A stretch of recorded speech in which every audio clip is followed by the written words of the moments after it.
Pemirsa, tim Puslap 4 Polda Metro Jaya melakukan olah tempat kejadian perkara di rumah keluarga tewas membusuk di perumahan Citra Garden Extension, Kalideres, Jakarta Barat. Olah TKP ini dilakukan bersama dengan petugas gabungan dari Direktorat Kriminal Umum, Polda Metro Jaya, Polsek Kalideres, serta Polrestro Jakarta Barat. Petugas nampak memeriksa sejumlah sudut dan barang yang ada di dalam rumah, lokasi 4 orang tewas membusuk. Usai menggelar olah TKP, petugas langsung meninggalkan lokasi kejadian tanpa memberikan keterangan apapun.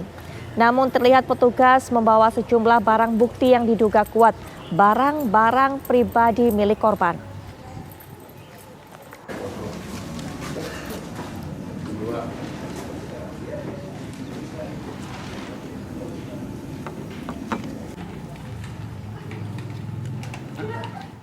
Barang bukti apa saja yang dibawa ataupun diambil oleh pihak tim Puslap 4 dari tempat kejadian perkara?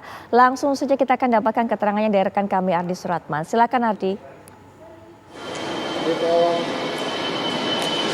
Putri, untuk saat ini tentunya sejumlah barang bukti oleh Puslap 4 telah dibawa dari tempat kejadian perkara. 4 orang tewas di perumahan Citra Grand, Jakarta Barat pada tanggal 10 November 2022 yang lalu. Adapun barang bukti yang dibawa, beberapa diantaranya adalah seperti handphone, kemudian juga dokumen-dokumen milik 4 orang tersebut. Kemudian untuk dokumen yang dibawa seperti KTP dan juga kartu keluarga, tentunya hal ini untuk melakukan pemeriksaan lebih lanjut. Kira-kira siapa saja tentunya yang menjadi bagian dari keluarga 4 orang yang tewas di perumahan Citra Grand. Tadi kami sempat berbincang dengan Kabag Humas RS Polri, AKBP Wulan, melalui sambungan pesan singkat. Tadi pun AKBP Wulan menyampaikan bahwa untuk saat ini 4 jenazah di RS Polri belum diambil oleh pihak keluarga. Rencananya besok pihak keluarga akan mengambil 4 jenazah untuk kemudian dikremasi. Untuk proses otopsi, Putri, hingga saat ini tentunya telah selesai dilakukan sejak hari Jumat kemarin. Tim dokter forensik juga telah menyampaikan ke penyidik Polres Jakarta Barat dan juga Polsek Kalideres untuk dilakukan proses penyelidikan lebih lanjut. Adapun hasil dari otopsi yang telah dilakukan oleh dokter forensik RS Polri Kramat Jati, Jakarta Timur, bahwa tidak ditemukannya adanya tindak kekerasan dari 4 jenazah tersebut. Namun yang ditemukan adalah otot-otot yang mengecil. Ini artinya tim dokter forensik sementara menyimpulkan bahwa kekurangan makanan dan juga minuman serta nutrisi dari 4 orang yang tewas di perumahan Citra Grand, Jakarta Barat tersebut.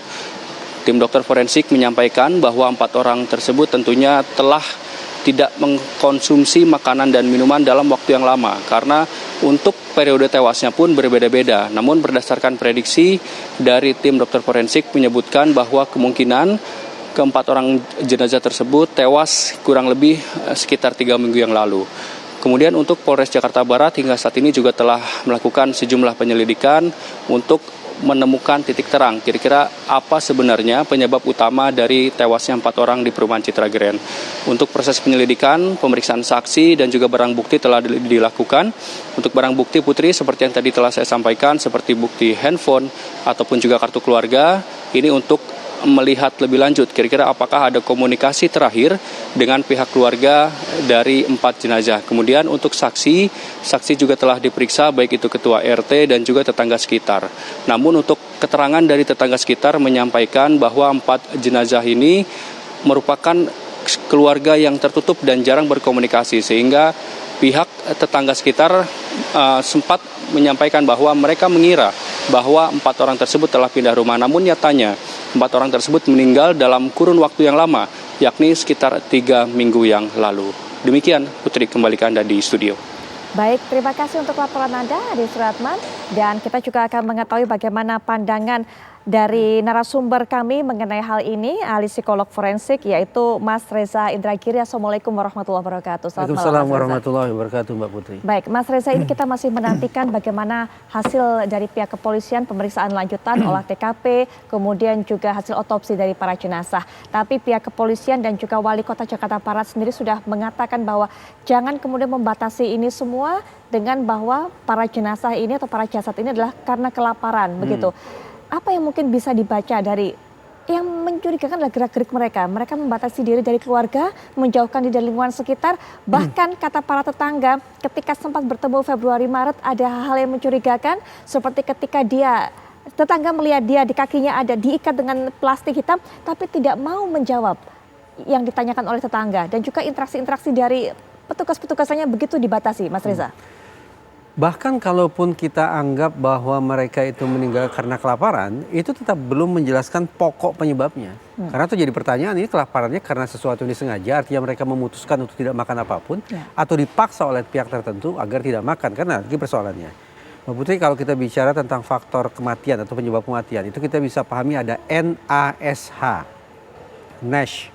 N itu artinya natural, jadi seseorang yang meninggal karena faktor alami. Misalnya karena sudah tua, karena penyakit, itu natural ya. Yang A adalah accident, kecelakaan. Ketabrak, tersengat listrik, hanyut banjir, dan seterusnya, itu kecelakaan. Yang ketiga adalah maaf ini, S, suicide. Jadi bagaimana seseorang secara sengaja menghabisi dirinya sendiri. Dan yang keempat adalah pembunuhan. Jadi seseorang meninggal dunia karena dibunuh oleh pihak lain. Nah persoalannya adalah dalam kasus ini ada 4 orang. Ya. Jadi kita tidak bisa, menurut saya kita tidak bisa pukul rata mengatakan, oh pasti penyebabnya sama. Oke. Faktornya pasti sama, tunggal, tidak mungkin. Harus dipilah, harus diinvestigasi, harus didalami satu persatu. Sehingga bisa dipastikan dari 4 jenazah, jenazah mana gerangan yang mungkin karena faktor natural itu tadi, karena faktor alami. Adakah kemungkinan dari 4 jenazah ada 1 jenazah yang akibat dari bunuh diri, dan seterusnya, dan seterusnya. Jadi tadi saya katakan, kalaupun ini disebabkan oleh kelaparan, kelaparannya karena apa? Sepintas lalu, kelaparan itu adalah faktor yang sifatnya alami kan. Sepintas lalu, orang tidak makan lalu meninggal dunia. Tapi coba bayangkan, kalau dia tidak makan karena memang tidak dikasih makan. Tidak boleh makan, berarti apa? Natural? Oh bukan. Ini malah lebih dekat ke arah, maaf, pembunuhan alias homicide. Itu sebabnya, sekali lagi, betul-betul pihak kepolisian harus menyisir satu persatu agar tidak oversimplisis mengatakan penyebabnya pasti ini, titik, tunggal, sama. Saya tidak sepakat dengan pendekatan semacam itu. Apalagi ketika diinformasikan oleh pihak kepolisian sejauh ini fakta yang didapat, waktu kematian dari 4 orang itu ada berbeda-beda. Ya. Ini maaf ya, kalau pihak keluarga menyimak apa yang saya katakan ini, bukan maksud saya untuk membuat mereka tambah berduka. Ini hanya semata-mata sebuah penalaran keilmuan saya yang terbatas itu ya. Saya sepakat Mbak Putri, ada poin yang penting di situ bahwa ada sebagian jenazah yang diperkirakan meninggal lebih dulu, waktunya berbeda ya. Memang pada akhirnya sebetulnya harus dipastikan juga ini selisih jaraknya berapa lama gitu ya. Tapi secara umum bisa kita bayangkan kemungkinan ada 1 orang yang menghabisi nyawa anggota keluarganya, baik secara sengaja atau dipaksa. Setelah kemudian anggota keluarga lain meninggal, maka pelaku yang satu ini memutuskan untuk mengakhiri hidupnya sendiri.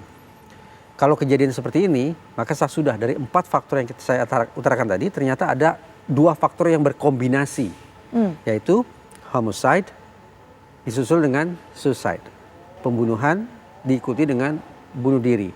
Namun tetap pihak kepolisian yang harus memastikan sesungguhnya ini penyebab kematian yang mana. Ini hanya sebuah pemikiran spekulatif dari saya. Baik, kita masih menantikan bagaimana hasil pemeriksaan lebih lanjut dari pihak kepolisian.